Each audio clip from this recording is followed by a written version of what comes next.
Hello and welcome. मैं हूं मनीष वलीचा और आपका स्वागत है एक और महामूवी एक्सपीरियंस में। हमारी आज की महामूवी है 2005 की अवार्ड विनिंग और क्रिटिकली अक्लेम्ड फिल्म मैंने गांधी को नहीं मारा। Mister Kher, welcome to Mahamovie. Thank you it's so a much. Pleasure having you on. Thank you. आपने कहा है दैट मैंने गांधी को नहीं मारा has rejuvenated you both as an actor and a human being. सबसे पहले तो ये बताइए कि इस फिल्म की शुरुआत कैसे हुई? इस फिल्म की शुरुआत आज से 2 साल पहले हुई थी, जब जानू बरवा साहब, जिनकी मैंने फ़िल्में देखी थी मगर मैं उनको पर्सनली नहीं जानता था, और वो मुझे ऑडियंस थिएटर में मिलने आए थे और उन्होंने कहा कि मैंने एक स्क्रिप्ट लिखा है और आपको मन में रख के एज ए बतौर एक्टर लिखा है और मैं आपको चाहता हूँ कि वो फिल्म करें। NFDC इस फिल्म को प्रोड्यूस कर रही है। तो उन्होंने फिर मुझे बाउंड स्क्रिप्ट दिया और मुझे लगा कि आफ्टर अ लॉन्ग टाइम एक ऐसा स्क्रिप्ट पढ़ने को मिला जिसमें बहुत बात थी। 3-4 महीने बाद पता लगा कि NFDC जो है वो उनके पास इतना पैसा नहीं है और वो प्रोड्यूस नहीं कर सकते हैं। तो film went back into a shell. मुझे बड़ा दुख हुआ इस बात का। मैंने कहा अगर ऐसी फिल्म में ऐसा स्क्रिप्ट नहीं बनेगा तो ये बहुत ही शर्म की बात है अच्छे सिनेमा के लिए। फिर मैंने यश चोपड़ा जी को अप्रोच किया, आदित्य चोपड़ा जी को अप्रोच किया। मैंने कहा ये मेरे पास स्क्रिप्ट है, if I can get your backing I would like to produce it. और उन्होंने कहा we will back it and that's how we started. Let's talk about the role, क्योंकि ऑब्वियसली आपने कहा है it's one of the best scripts you read in 10 years. Obviously professor Uttam Chaudhary का role struck a chord with you somewhere. I was hungry for a film which could give me a role where I could surpass सारांश, और वो इसमें बात थी। उत्तम चौधरी का जो कैरेक्टर है वो एक ऐसे आदमी का है जिसकी याददाश्त जा रही है। अब याददाश्त जाने का एक ख़ास किस्म की टिपिकल एक्टिंग करना बड़ा आसान है कि हाँ something like that, we can do that, but I wanted to do this film completely believing in it, और इसकी शुरुआत मैं बिल्कुल नए सिरे से करना चाहता था। तो क्या होमवर्क किया आपने इस कैरेक्टर के लिए? पहले तो मैं बहुत सारे साइकेट्रिस्ट को मिला, उनके थ्रू मैं बहुत सारे एल्जाइमर्स के पेशेंट्स को मिला और मैंने देखा कि इनमें कोई ड्रामेटिक बात नहीं है। इसी आप फिल्मों में कैंसर पेशेंट करें या TB का मरीज़ करें या एड्स पेशेंट करें या पार्किंसन का कोई बात करें तो उसके सबके एक फ़िज़िकल आस्पेक्ट्स हैं। मेमोरी लॉस का कोई आस्पेक्ट नहीं है as a physical aspect. So then I started going for a walk on the beach. Every day I used to go for a walk, and then I said, okay, now let me practice that suppose I lose my memory for some time. So I think I could not sustain that for more than 3 seconds. मुझे एकदम claustrophobic लगता था, घबराहट होती थी, I wanted to throw up because it was so frightening, and I could never go beyond 3 seconds in the beginning. Then that level came to 5 seconds. 15 seconds, but beyond 20 seconds I never could go. But in those 20 seconds I understood what it is to not know who you are. Urmila Matondkar के बारे में बात करते हैं, उनकी casting कैसे हुई? It was basically Aditya Chopra's idea. Not that I did not want Urmila. I did not think that as a producer I could afford her. Aditya Chopra का पॉइंट ऑफ व्यू था कि ये नोन फेसेस के father and daughter की कहानी होनी चाहिए, number 1. Number 2, it has to be a very fine actress, and I had worked with Urmila in number of films, and then I had also worked with her as a director in Om Jai Jagdish. So I think she was leaving for some movie out of Bombay, and I met her somewhere in some function and I said, I have a brilliant script for you, just read it and let me know what you think of it. उनका 7-8 दिन बाद मुझे phone आया कि film तो आपकी है मगर बेटी का रोल भी बहुत अच्छा है। It was very very gracious of her because she did the film in 1/3 of her price. Film के क्लाइमैक्स के बारे में बात करते हैं, वेरी पावरफुल क्लाइमैक्स। इसे शूट करना कैसा था? The whole climax was shot as the climax is written. That last speech I again wanted to do it in one take, in one shot. So we put 2 cameras. By the time I think everybody was relaxed, and then everybody used to make fun of me because I wanted to look thinner in that, because I was unknowingly or knowingly or consciously or subconsciously wanting to also give the feel of being somewhere Gandhi ji, Close to Gandhi ji. persona. So in my close-ups I used to just try and take my cheeks in. So my cameraman said that it's looking very obvious, just leave it out, I will do the lighting, etc. Idea of everybody standing after the speech and when he goes out of the courtroom came on the spot, because once we finished this thing and once he was leaving, I said it will look nice if everybody gets up. So I think it was a great experience working in the film. ये तो film का climax है, लेकिन फ़िलहाल वक्त है आज की महामूवी देखने का अपने दर्शकों के साथ। तो इससे पहले कि हम फिल्म देखें, क्या आप दर्शकों को हिम्मत करने वालों की हार नहीं होती कि 2-3 लाइन सुना सकते हो? पहले बताना था, मैं याद करके आता।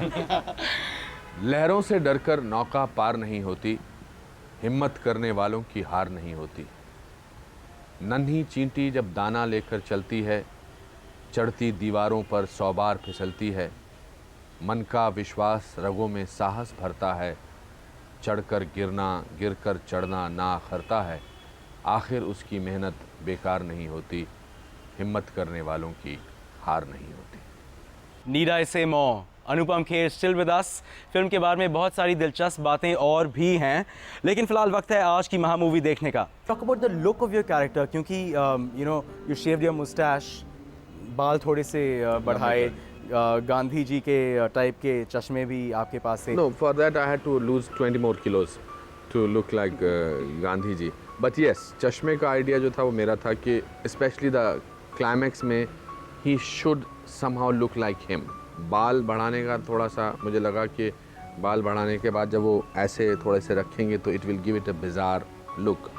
और मूंछ मैं इसलिए मुंडाना चाहता था बिकॉज मैंने आज तक सिवाय एक फिल्म थी दुश्मनी शेखर कपूर की, उसके अलावा और किसी फिल्म में मूंछ नहीं। Out of 312 movies? Yes. Or is it 320? No, almost 318. So that is the kind of decision I took, and I said, let me shave off my mustache. It's not a great sacrifice or great this thing, but it suddenly gave a different perspective to my face. आपके character का transition होता है जब आप गांधी जी के newspaper cutting पे ashtray देखते हो, दैट आउटबर्स्ट, वो सीन शूट करना कैसा था? We requested Janu Barwa, can we do this whole scene in one shot, in one as a one whole outburst, and then you can do the cuttings to close up or mid shots. But I want to see the graph of the film, and we did not tell the co-actors that this will be my range of shouting. हमने जो rehearsal भी की बड़ी चुपचाप की, but जब हमने actual take किया तो हमने मेरा जो लेवल ऑफ स्क्रीमिंग था और शाउटिंग था और आउटबर्स्ट था वो अब एटलीस्ट 500 टाइम्स बिगर था। So everybody got a little jolted out of that, so that set the basis of that scene. Urmila और आपके बीच में जो रिलेशनशिप है वो बहुत ही खूबसूरती के साथ दिखाया गया है फिल्म में। Do you remember any such scene which you really enjoyed doing? बहुत ही खूबसूरत सीन है जिसमें वो पिछली रात को मैंने उसके घर उसके वुड बी इन लॉज के सामने बहुत हंगामा खड़ा कर दिया होता है, और नेक्स्ट डे मुझे उसका बर्थडे याद रहता है। एंड पहले वो जो सीन था, फिर ऊपर जाके वो बोलती है और मैं सिर्फ सिर हिलाता रहता हूँ। वो पहले सीन जो था उसमें बहुत डायलॉग्स थे मेरे और उसके। Then we discovered that it's very important to do that scene, me being completely silent and me not knowing what she is talking about. So she used to get tears in her eyes and she used to I think every scene जो हमने साथ में किए हैं I think are an experience in itself। Film में एक scene है जब आप बहुत ही लिंगरिंग लास्टिंग इमेज है, वो रिटन स्क्रिप्ट में बहुत बोलता है कि मैंने नहीं मारा, मैंने ये नहीं किया, बहुत कुछ करता है। जब हम शूट कर रहे थे तो मुझे लग रहा था कि अगर हम जैसी ये लिखी गई है उसको वैसे ही शूट करेंगे तो 15 मिनट बाद लोग कहेंगे बस करो, ये तो this man is too much. फिर वो बोलना चाहिए कि नहीं मैंने गांधी को नहीं मारा, उसका भी सस्पेंस था। धीरे धीरे खाना बंद करता है, फिर वो प्लेट रखना बाहर शुरू कर देता है, फिर वो कमरे से बाहर नहीं आता है और सडनली एक दिन वो पूरे ट्रैफिक के अंदर अखबार लेके खड़ा होता है। So that whole buildup was very important and that one visual when the first time he says that मैंने गांधी जी को नहीं मारा है has to be very powerful. Gandhi ji को नहीं मारा, मैंने गांधी को नहीं मारा। प्रेम चोपड़ा की कास्टिंग के बारे में बताइए। I always feel that Prem ji में एक बहुत there is an element of dignity in him. जब हम पहले दिन शूटिंग पे आए तो प्रेम जी अपना सूट लेकर आए थे। मैंने कहा जी आप सूट लेके आइए, हमारे पास इतने पैसे नहीं कि आपके लिए बनवा दें। तो जब उन्होंने पहला डायलॉग बोला तो when you come on the set you basically say okay what these are my lines, I will just speak it, and we were by the time completely in the film. We were absolutely, we knew what the graph of the film was. तो जब प्रेम जी ने पहला dialogue बोला तो जानू बरुआ ने मुझे देखा और मुझे लगा जानू बरुआ को हार्ट अटैक होने वाला है बिकॉज प्रेम जी ने अपने स्टाइल से बोला। तो फिर मैंने प्रेम जी को कहा, मैंने कहा प्रेम जी नहीं, थोड़ा सा इसको थोड़ा टोन डाउन करते हैं, थोड़ा इसको रियलिस्टिक और इधर से कट करते हैं। तो मुझे कॉर्नर में ले जाके बोलते, basically you don't want Prem Chopra in the role. I said no, I don't want, I want the doctor in the role. कि वाइफ जो है वो उसकी बहन है, तो 50 साल उसकी शादी को हो गए थे और 25 साल तक उसको ये लगता, अभी भी मतलब वो जब मैं उसको मिला तो वो ऐसे ऐसे करता रहता था।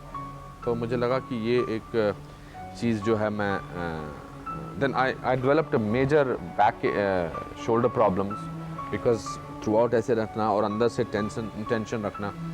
इसके बारे में, एक्टिंग के बारे में बहुत ज़्यादा खुल के बोलने में it's very silly because it's my job to do it well. But the fact that when I did Saransh, I was a nobody. But when I did मैंने गांधी को नहीं मारा, I had this burden of being Anupam Kher.